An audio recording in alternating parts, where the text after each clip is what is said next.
In this video, I am going to talk about the pharmacology of the androgens or the male sex hormones. अब androgens हम किसको कहते हैं?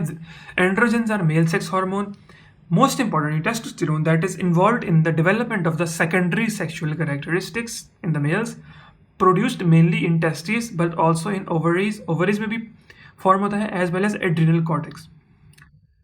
क्योंकि effects इसके both are in the males and as well as the females as well. Androgens include testosterone, dihydrotestosterone and androstenedione that are present in the body. Pharmacokinetics की बात करें अगर हम, so first pass effect इनका ना बहुत ज़्यादा है, तो इसीलिए हम इनको ओरली नहीं दे सकते, और वो जीआईटी से वो 100% फर्स्ट पास इफेक्ट है, तो इसीलिए वो बॉडी में जाएंगी ही नहीं, ब्लड में जाएंगी ही नहीं, तो इफेक्ट दे ही नहीं सकते, तो इसीलिए हम इसको इंट्रामस्कुलर एडमिनिस्टर करते हैं. Secondly, excreted in urine. Metabolism की अगर बात करूँ, 2 स्टेप्स हैं टेस्टोस्टेरोन के मेटाबॉलिज्म में. टेस्टोस्टेरोन पे एक एंजाइम 5A रिडक्टेज एक्ट करेगा, उसको मेटाबोलाइज करवाएगा इनटू डाईहाइड्रोटेस्टोस्टेरोन. इफेक्ट बॉडी में इसका भी है और इसका भी है, दोनों के इफेक्ट्स हैं.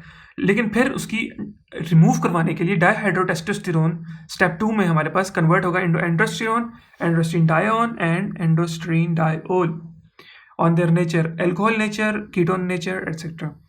and excreted in the urine. ये जो है फिर excreted in the, these are excreted in the urine. अब अगर बात करूँ कन्वर्जन इनटू एस्ट्राडायोल, टेस्टोस्टेरोन की कन्वर्जन है एस्ट्राडायोल में. Enzyme complex aromatase that is present in the liver and the adipose tissue catalyzes conversion of testosterone into estradiol. अब ये जो एस्ट्राडायोल है ना, it counts to 85% of circulating oestradiol in man. Man में जितना भी एस्ट्राडायोल कंसंट्रेशन है ना, उसमें से 85% इस वजह से आता है कि एरोमेटेज टेस्टोस्टेरोन को कन्वर्ट करवा रहा है एस्ट्राडायोल में. 85% इस वजह से, बाकी 15% हमारी टेस्टीज बना रही होती हैं. So 15% are comes from the testes, that is the Leydig cells of the testes. So that is how oestradiol is form from the testosterone.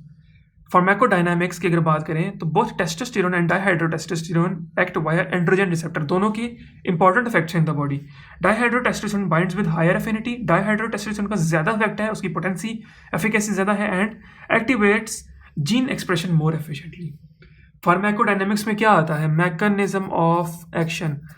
अब ये क्या मतलब है इस बात का कि हमारे पास जो रिसेप्टर्स होते हैं ना, ये अब स्टीरॉयड नेचर के हमारे पास हार्मोन्स है ना, तो स्टीरॉयड ना सेल की सरफेस पे रिसेप्टर नहीं होते इनके.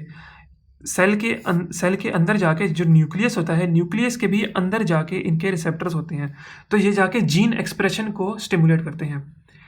फॉर एग्जाम्पल ये टेस्टोस्टेरोन है, तो इसका रिसेप्टर सेल के ऊपर नहीं है, इसका रिसेप्टर न्यूक्लियस के अंदर है. न्यूक्लियस के अंदर जाके ये जीन एक्सप्रेशन को इंक्रीज करेगा. जीन एक्सप्रेशन की वजह से ट्रांसलेशन की वजह से हमारे पास मॉलिक्यूल बनेगा, प्रोटीन बनेगी, वो फिर प्रोटीन जो है अपना इफेक्ट देगी. So that is how these hormones are acting.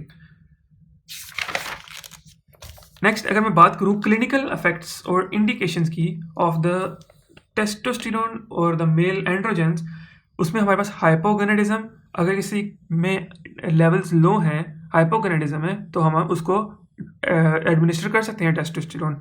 Anaemia because of its anabolic effects. In sports में है. अब एनाबॉलिक इफेक्ट्स जो है ना, इसको लोग एब्यूज़ करते हैं. तो स्पोर्ट्स में मस्कुलेचर चाहिए होता है, अच्छी बॉडी चाहिए होती है, एक्टिविटी चाहिए होती है, तो उसको ओवर डोजेज उसके लेते हैं, तो जिसकी वजह से हमारे पास जो एनाबॉलिक इफेक्ट्स हैं वो बहुत ज़्यादा आते हैं और एक्टिविटी ज़्यादा आती है. एंड्रोजन रिप्लेसमेंट थेरेपी, जिन पेशेंट्स में हमारे पास लेवल्स लो हैं या लेवल्स डिप्लीट हो गए हैं, उनमें हम एंड्रोजेंस एडमिनिस्टर करते हैं, उसको हम कहते हैं androgen replacement therapy. Growth modulators, क्योंकि किसी भी हार्मोन की डेफिशिएंसी की वजह से बॉडी में एडवर्स इफेक्ट आ सकते हैं, तो हमें उसके लेवल्स को मेंटेन रखना चाहिए. ग्रोथ मॉड्यूलेटर्स एनाबॉलिक इफेक्ट्स हैं टेस्टोस्टेरोन के, डाईहाइड्रोटेस्टोस्टेरोन के, इसीलिए हम इनको यूज़ कर रहे हैं. Osteoporosis, same effect, anabolic agent. Anabolic वो एक्टिविटी इंक्रीज करवा रहा है बॉडी में, एनाबॉलिज्म इंक्रीज करवा रहा है, बॉडी को बिल्ड कर रहा है, तो इसीलिए हम इसको यूज़ करते हैं. Adverse effects are negative feedback mechanism. अगर हम बाहर से एडमिनिस्टर कर रहे हैं ना, फॉर एग्जाम्पल अगर हम स्पोर्ट्स मैन की बात करें, वो एब्यूज़ कर रहा है इस टेस्टोस्टेरोन का, उसकी बॉडी में जो अपना है ना, वो बनना ख़त्म हो जाएगा. जब वो बनना ख़त्म हो जाएगा ना, तो एक नेगेटिव फीडबैक शुरू होगा और वो फिर अगर वो टेस्टोस्टेरोन बाहर से लेना छोड़ देगा तो वो उसकी बॉडी जो है एडवर्स इफेक्ट शो करेगी, टॉक्सिक वो मतलब ख़त्म हो जाएगा उसके जो इंट्रिंसिक एंडोजिनस टेस्टोस्टेरोन है।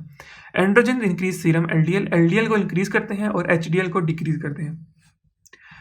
For the note, LDL is a bad cholesterol, HDL is a good cholesterol. तो इसीलिए हमारे पास ये गलत चीज़ है, बॉडी में एडवर्स इफेक्ट है।